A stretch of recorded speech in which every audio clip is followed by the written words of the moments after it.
Para ver las responsabilidades que se están jugando en la Subcomisión de Acusaciones Constitucionales el día de hoy, vamos a conversar con el abogado José Ugaz, por supuesto abogado penal, especialista además en casos de corrupción, para que nos ayude a entender cuáles serían los delitos que se han cometido. Entendamos que son distintos tipos de personas las que están involucradas en este caso. Están los científicos, ¿no es cierto?, los médicos, los funcionarios públicos, las personas que no tienen ningún cargo público. Así que vamos a tratar de entender cómo se les va a tratar a cada uno de ellos.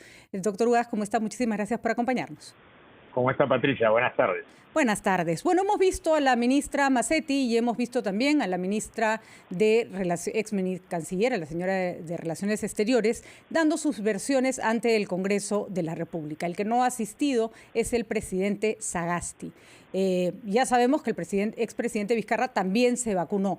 Primero, los que se han vacunado, ¿ante qué delito o ante qué casos se están enfrentando por ser funcionarios públicos que hicieron esto en silencio y teniendo además responsabilidades sobre las negociaciones con el laboratorio que trabajaba en el Perú? Desde el punto de vista penal, solo es relevante o sería relevante, dependiendo de lo que aparezca en las investigaciones, si se han vacunado en intercambio de darle alguna facilidad o favorecer al proveedor de esas vacunas, en este caso a la empresa Sinopharm. Por lo tanto, tienen que ser descartados de la óptica de la investigación penal todos aquellos funcionarios que se vacunaron, así haya sido clandestinamente, a escondidas, indebidamente, pero que no tenían ninguna capacidad de injerencia en el proceso de compra para favorecer o interesarse por esta empresa y los contratos que se iban a firmar con esta empresa. Esos funcionarios que no han participado en el proceso de compra y de toma de decisiones pueden estar sometidos más bien al ámbito de aplicación del Código de Ética de la Función Pública, que en sus artículos 6, 7 y 8 habla del deber de probidad del funcionario público, del deber de transparencia y el de no actuar en una situación de conflicto en beneficio personal. Lo otro ya es más bien una prebenda, ¿no es cierto? Es cuando hay un intercambio, un quid pro quo, para que uno dé algo a cambio de lo que se va a recibir también. Claro, lo segundo podría funcionar, entre comillas, como una suerte de soborno, pero en el primer caso, ¿la falta ética lleva alguna sanción administrativa? ¿La persona puede seguir trabajando en el Estado, ya no puede, o simplemente es más bien declarativa? No, por supuesto. Es aplicable el Código de Ética en términos reglamentarios. Hay el Tribunal de Servicio Civil y también cada dependencia del sector público que procesan este tipo de alegaciones, y pueden haber sanciones que van desde la amonestación hasta la destitución del cargo. En este caso fue anunciada y por eso todos, prácticamente todos, no sé si el 100%, pero la gran mayoría han renunciado voluntariamente. Ahora, estamos en el caso de los funcionarios ya, obviamente la señora Macetti, la señora Stete y el presidente de la República no son funcionarios menores, ¿no? Y sabemos que Cancillería llevaba la negociación, nada de lo que se haga con respecto a las vacunas puede hacerse a espaldas del MINSA, y finalmente la última palabra sobre todo la tiene el presidente de la República. Sin embargo, no basta con esto, habría que probar que se hizo un intercambio, ¿no es cierto? Exactamente, el solo hecho de que tengan una función de influencia en el proceso de compra no los hace responsables de un delito.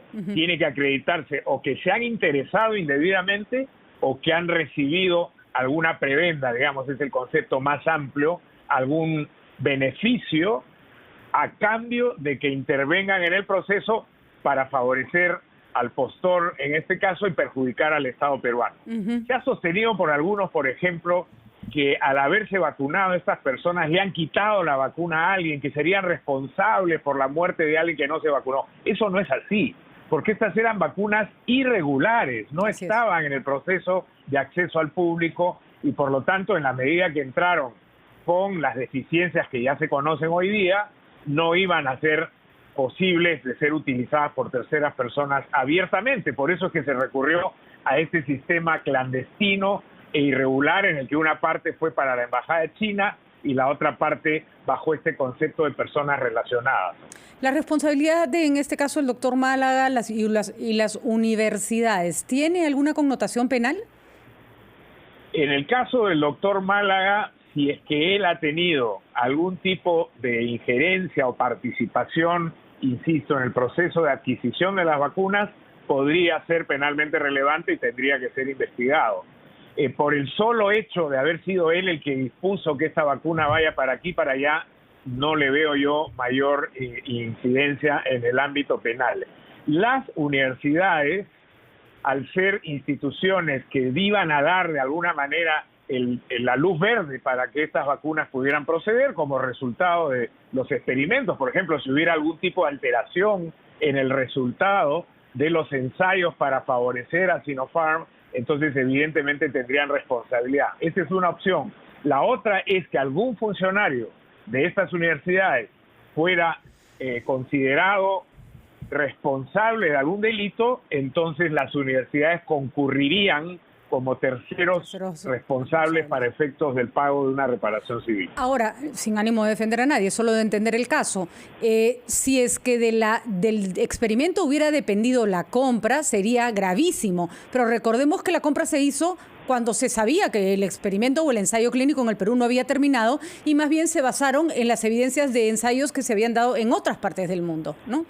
Es totalmente correcto. Bueno, aquí pues todo ha sido una situación propia de una emergencia en la que se ha generado con el coronavirus. Se han saltado una serie de pasos que en condiciones normales tomarían muchísimo más tiempo. Y entonces es cierto, si la compra de la vacuna no dependía del resultado, que todavía no se tiene, por cierto, el resultado final, entonces no ha tenido ningún impacto en la decisión de compra, ¿no?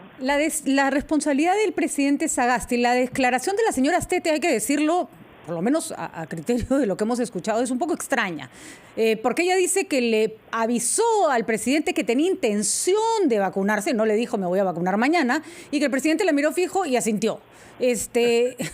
O sea, la declaración es rara. O una cosa es que tú vayas y le digas al presidente, ¿me puedo vacunar mañana? Y que el presidente te diga, sí, anda, vacúnate. Y otra cosa es que tú le digas, mire, presidente, estoy pensando vacunarme.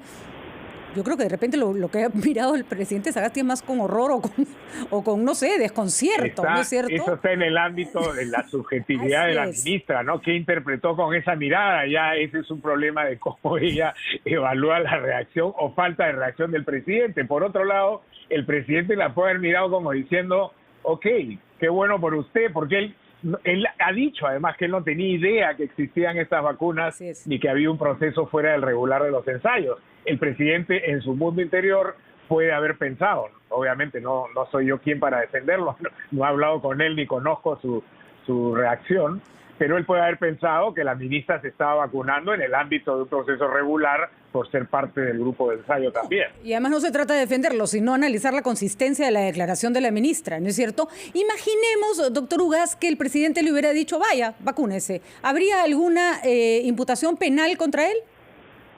Bueno, sobre lo primero, es inconsistente efectivamente que la única persona que ha hablado de autorización por el presidente ha sido la ministra Astete, porque la ministra Massetti, por ejemplo, que con mayor razón estaba vinculada de manera intensa a estos procesos, ha podido decir que efectivamente el presidente autorizó a algunos ministros y eso no lo ha dicho. El presidente lo ha negado y por lo tanto queda la sola versión de la señora Astete que tendrá que ser investigada. Ahora, ¿qué consecuencia hubiera tenido que el presidente efectivamente le hubiera dicho a la ministra Astete, bueno, vaya, vacúnese, me parece bien, usted está en una función en la que no podemos darnos el lujo de que se muera? Entonces, esa decisión del presidente tampoco tendría ninguna relevancia penal, por cuanto no ha habido un intercambio, ningún interés personal para beneficiarse él a costa del Estado peruano. Y vayamos al ámbito político. Una cosa es la sanción penal y otra es la sanción que puede dar el Congreso, ¿no es cierto?, por haber violado la Constitución que impide que ciertas personas puedan ejercer un cargo público por X años. ¿Esto se le puede aplicar a las personas involucradas en este momento? Bueno, efectivamente la Constitución distingue entre delitos e infracciones constitucionales. Entonces habría que determinar qué deber constitucional ha sido específicamente violado. Yo no soy experto en temas constitucionales, no me atrevería a ir más allá de esa afirmación. Para mí, lo que está más claro en la mayoría de los casos, sin perjuicio de que efectivamente más adelante se pueda determinar si algún funcionario de Cancillería o alguno de los que estuvo en el proceso de compra participaron de estos beneficios para, por ejemplo, comprar a precios más altos. Ahora todo indica porque también es parte de esta situación anómala que ha generado la pandemia, que no podemos saber los precios, ¿no? Así es. Proética le ha pedido al Estado que revele cuál ha sido el costo de las vacunas y se le ha respondido en una primera instancia que no se le va a dar esa información porque está bajo secreto de confidencialidad. Luego eso ha sido revertido por una segunda instancia y sabremos, espero pronto, a qué precio se ha pagado. Bueno, si se ha pagado un sobreprecio, por ejemplo, porque alguien se benefició con esa vacuna y decidió pagar el favor con esa posibilidad, ahí habría relevancia penal. Pero yo creo que la gran mayoría está transitando más bien por el ámbito ético antes que el jurídico penal. Muy bien, y aplicar sanciones constitucionales sin determinar bien cuál fue la falta tampoco sería lo más adecuado, aunque tengamos, o algunos puedan tener, aunque nos haya parecido un horror, que creo que es absolutamente válido que a la población esto le haya parecido un horror, ¿no? Absolutamente, absolutamente, y ha generado la indignación que ha generado, pero cuidado con los linchamientos que implican violaciones legales, porque la furia, la indignación que hemos sentido todos de alguna manera al conocer esta historia no puede llevar tampoco al abuso de la aplicación de un código penal por delitos inexistentes o crear una infracción constitucional que no está prevista en el sistema. Puede ser que alguno en una actitud demagógica desde el Congreso quiera estirar un tipo constitucional para decir vamos a inhabilitar a estas personas, más aún en plena campaña electoral, lo cual puede tener peso para una u otra candidatura, sería muy grave, ¿no? Así es, lo peor que podemos hacer es convertir a los culpables en víctimas. Es el peor de los caminos que podemos transitar. Muchísimas gracias, doctor Ugás. Clarísimo, como siempre. Muy buenas tardes con el doctor Ugás. Nosotros nos vamos a una pausa. Regresamos.